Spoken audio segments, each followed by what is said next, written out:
Buenos días, bienvenidos al programa Tu Salud Primero, es vía Facebook Live, auspiciado por el Hospital Daniel Alcides Carrión. Hoy martes 17 de agosto vamos a tocar el tema de insuficiencia renal aguda en pacientes con COVID-19, ¿no?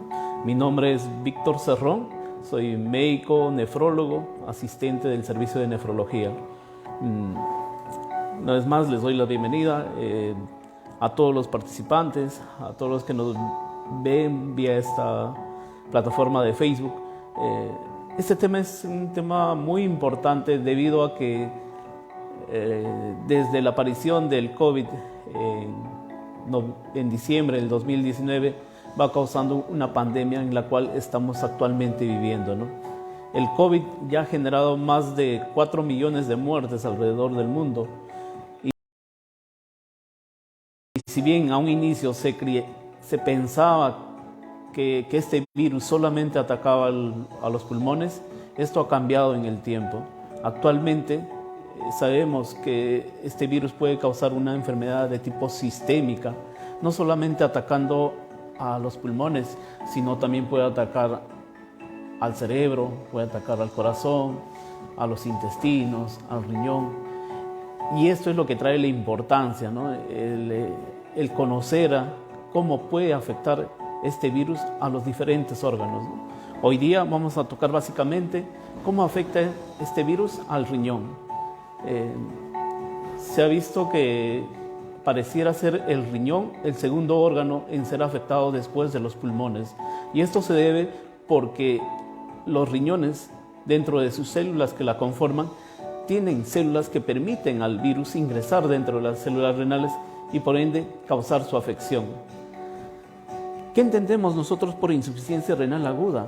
La insuficiencia renal aguda es el deterioro brusco de la función del riñón que se puede dar en horas o en días, causando que el riñón no pueda mantener el equilibrio de los líquidos, no puede eliminar adecuadamente las toxinas, y esto puede ser en algunos casos fatal para la persona.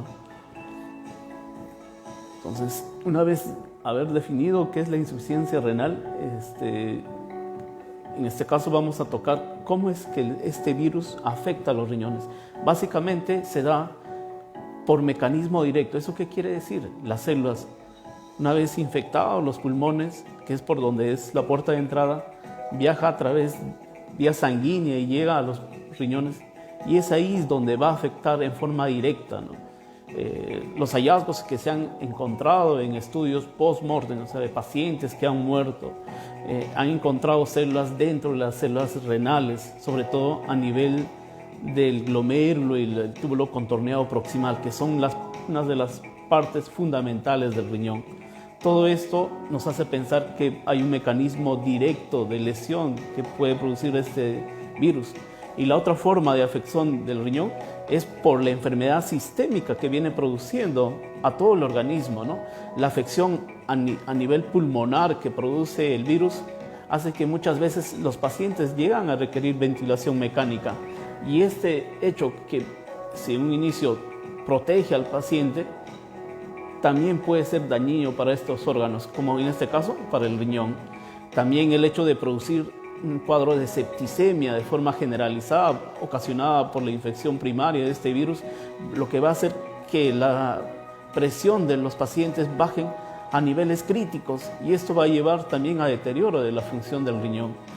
Como pueden ver, hay varios mecanismos que todavía no están del todo dilucidados, pero parecieran que afectan gravemente el riñón, ¿no? ¿Cómo podemos diagnosticar la insuficiencia renal? Básicamente se hace en base a dos criterios. Uno es al nivel de creatinina, que es el marcador de la función del riñón, ¿no? La creatinina es un metabolismo de desecho de los músculos que por lo general es el riñón que se encarga de eliminar, pero cuando el riñón deja de funcionar, esta sustancia de desecho empieza a acumularse en el cuerpo, y es así como podemos identificar que el riñón está deteriorado en su función. Y la otra forma como podemos hacer el diagnóstico de insuficiencia renal es de acuerdo a la cantidad de volumen de orina que producimos en el día, ¿no? Entonces, para decir que uno puede estar sufriendo de una insuficiencia renal aguda es el incremento de la creatinina por 0.3 miligramos por decilitro, y esto que se lleve dentro de las 48 horas, o también el incremento de 1.5 el nivel de creatinina en los últimos 7 días, o la capacidad de no poder orinar más allá de los 400 mililitros en un tiempo de 6 horas, ¿no? Con esto ya nosotros podemos ir pensando que este paciente que está sufriendo por una infección por COVID-19 ya está haciendo una insuficiencia renal aguda. Es en este momento en que nosotros los médicos debemos tomar todas las medidas para que la insuficiencia renal que probablemente está iniciando o ya se ha instaurado llegue a perpetuarse, ¿no? ¿Cómo podríamos hacer esto? Haciendo un monitoreo de la función del riñón en base a la creatinina, en base a la diuresis, evitando que estos pacientes que sean injuriados o sean lesionados por los mismos antibióticos que es necesario ponerlo a los pacientes que están haciendo un cuadro de septicemia, pero hay que ir corrigiendo la dosis. Lo otro, hidratar adecuadamente a los pacientes. Muchos de estos pacientes que sufren una infección por COVID vienen con deshidratación, vienen hipotensos por el cuadro que genera este virus. Entonces, una adecuada hidratación individualizada, un manejo adecuado de la presión en el paciente, incluso la medicación que viene tomando el paciente hay que ir regulando. Por ejemplo, los diabéticos, se ha visto que la infección por COVID-19 causa cuadros de hiperglicemia, lo que en general al paciente lo va a hacer que se comporte como un paciente deshidratado. Entonces, en estos pacientes lo que debemos tratar de conseguir es una glucosa dentro de valores aceptables y también hidratar al paciente. Sabemos que los pacientes que tienen glucosas muy elevadas se consideran como pacientes deshidratados, entonces una hidratación adecuada. Lo otro que debemos tratar de prevenir es evitar los estudios de imágenes con contraste, o si no, en este momento, valorar el riesgo-beneficio de este examen, porque si no estaríamos contribuyendo a que empeore más la insuficiencia renal aguda. Esto es básicamente lo que podríamos ir identificando en la parte de quiénes son. Ahora, ¿qué pacientes pueden hacer insuficiencia renal aguda en caso que estuvieran con infección por COVID-19? Lo que nos ha demostrado la experiencia a través de este tiempo que venimos sufriendo en la pandemia son las personas mayores, ¿no? Personas mayores por encima de los 65, 70 años son los primeros que pueden estar en riesgo de insuficiencia renal aguda. Personas con sobrepeso, diabéticos, hipertensos, pacientes con anemia, son ellos los que entran como dentro del grupo de más riesgo a hacer insuficiencia renal. El varón, el sexo masculino, también está demostrado que es un factor de riesgo para hacer insuficiencia renal aguda. Entonces, ya estos pacientes, una vez que se ha identificado, podríamos nosotros hacer una vigilancia estricta para ver que en su evolución de la infección por COVID-19 no hagan un cuadro de insuficiencia renal aguda. ¿Qué podemos hacer si pese a todos los cuidados que hemos tenido, el paciente ya tiene insuficiencia renal aguda? Como ya les dije, es manejar individualizada, ¿no? Manejo individualizado de la dieta, manejo individualizado de la presión, monitoreo estricto de la función renal. Y si aún así el paciente sigue deteriorándose, en este caso se puede emplear las terapias de reemplazo renal, ¿no? En este caso ya venimos a hablar de diálisis peritoneal o hemodiálisis, que es la que brindamos acá en este hospital. Sin embargo, ya si el paciente llegó a esta etapa, el pronóstico no es muy bueno, ¿no? Entonces, lo que tenemos que nosotros tratar de luchar es evitar que el paciente llegue a hacer el cuadro de insuficiencia renal unido a un cuadro de COVID severo, ¿no? Eso es lo que debemos tratar de prevenir. Eso es lo que les puedo ir alcanzando básicamente sobre el tema.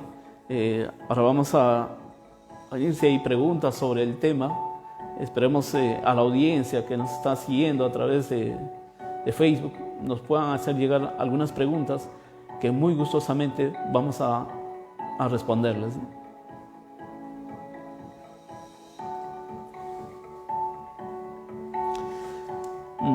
Mientras que van llegando las preguntas, seguimos avanzando. ¿Qué podemos hacer? Si bien la pandemia hemos visto que en las 2 olas que ya venimos sufriendo, nuestra capacidad de atención a los pacientes hemos estado desbordados.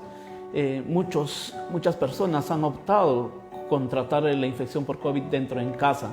Entonces, si tenemos a un paciente en casa que es del sexo masculino, mayor de 65 años, puede ser diabético, puede ser hipertenso, puede tener anemia, mínimo, si ha sido evaluado por un médico, debemos de pedir que se le haga un control de creatinina, un control de examen de orina, ver si está adecuadamente hidratar adecuadamente a estos pacientes.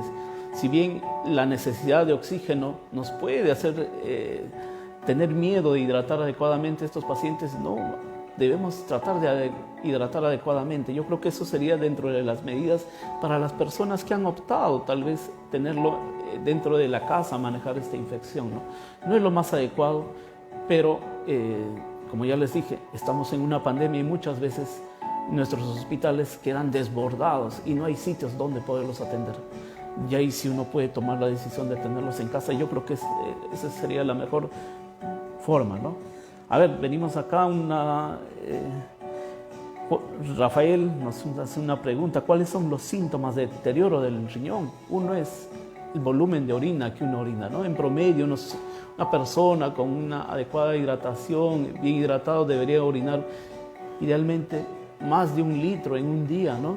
Cuando ya la cantidad de volumen de orina disminuye menos de medio litro en todo un día completo, ya nosotros deberíamos ir pensando que uno ya está sufriendo el riñón, ¿no? O está empezando a hacer una insuficiencia renal. El otro signo, el paciente empieza a tener signos edemas, básicamente en las piernas, ¿no? Cuando el paciente empieza a caminar, va a empezar a tener aumento de volumen de las piernas.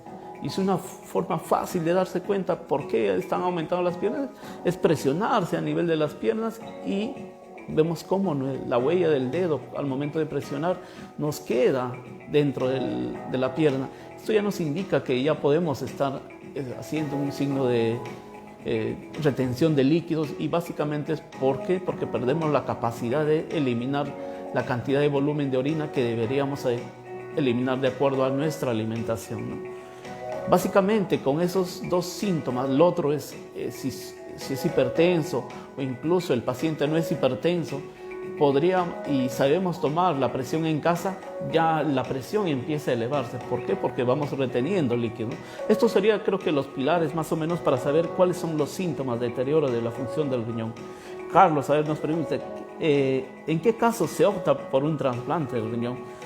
Si bien dentro de una insuficiencia renal aguda todavía hablar de trasplante renal es muy pronto, pero sí el trasplante renal básicamente está indicado cuando el paciente en la evolución de la enfermedad, la insuficiencia renal aguda, sabemos que es un continuo con la enfermedad renal crónica. Cuando el paciente ya tiene enfermedad renal crónica y está dividido la enfermedad renal crónica por estadios, cuando está por encima del estadio 5, estemos en el estadio 5, es en ese momento en el que uno podría hablar de trasplante renal, ¿no? A ver, ¿qué alimentos contribuyen al deterioro del riñón? Muy buena pregunta. Dentro de los alimentos que más contribuyen al deterioro de la función renal son la sal. Se ha visto que comer alimentos muy salados van a deteriorar la función del riñón. El comer comidas con una buena cantidad de proteínas, el comer carne en excesos, o cuando uno va al gimnasio y está con una dietas hiperproteicas, esto también sabemos que está demostrado que va a deteriorar la función del riñón, ¿no? Eso tendríamos ahí más o menos para saber qué alimentos hay. Y lo otro es, si uno es diabético, debemos cumplir todas las indicaciones para evitar que la diabetes se descompense, ¿no? Como comidas muy aseguradas, con mucho nivel de azúcar, los pasteles, las comidas procesadas, son esas cosas lo que deberíamos tratar de evitar, ¿no? Alfredo, ¿qué otras enfermedades aparte del COVID pueden contribuir al deterioro de los riñones? Nos dice. Mira, Alfredo, dentro de las causas que más contribuyen al daño renal están la diabetes no controlada, la hipertensión no controlada, las infecciones urinarias o infecciones que causan cuadros de sepsis, que ellos van a contribuir al daño renal, ¿no? Y luego ya hay una miscelánea de enfermedades propias del riñón que van a producir el deterioro de la función renal, ¿no? Bueno, una vez creo que ya acabamos con las preguntas. Agradezco a la oficina de imagen institucional del hospital por darme la oportunidad de poder llegar a la población de Lima y del Callao, básicamente. El servicio de nefrología es un servicio que está formado por nefrólogos jóvenes, en el cual brindamos una atención adecuada de todas las patologías renales. Estamos al servicio y ya a partir de septiembre vamos a empezar con todas las medidas de bioseguridad a hacer consultorio externo, a poderlos seguir. En este tiempo de pandemia, el servicio ha seguido atendiendo, pero básicamente a pacientes que ya están en terapia de hemodiálisis o de diálisis peritoneal. Nos da mucha alegría poderlos ya atender a través de consultorios externos y no pierdan la confianza en nuestro servicio, que siempre estamos tratando de ayudar en lo que nos podemos ayudarlos, ¿no? Mensajes finales para poder, puntos claves de tal vez recordar: si uno hace infección por COVID, uno mantenerse bien hidratado, evitar comidas con mucho nivel de azúcar, comidas muy saladas, y si uno entra dentro del factor de riesgo, medirse mínimo, pedir un control de creatinina, un control de examen de orina, tanto al inicio y tal vez a la semana de estar cursando con esta infección por COVID-19, ¿no? Me despido una vez más. El servicio queda, yo soy el doctor Víctor Cerrón, parte del equipo del servicio de nefrología. Buenos días.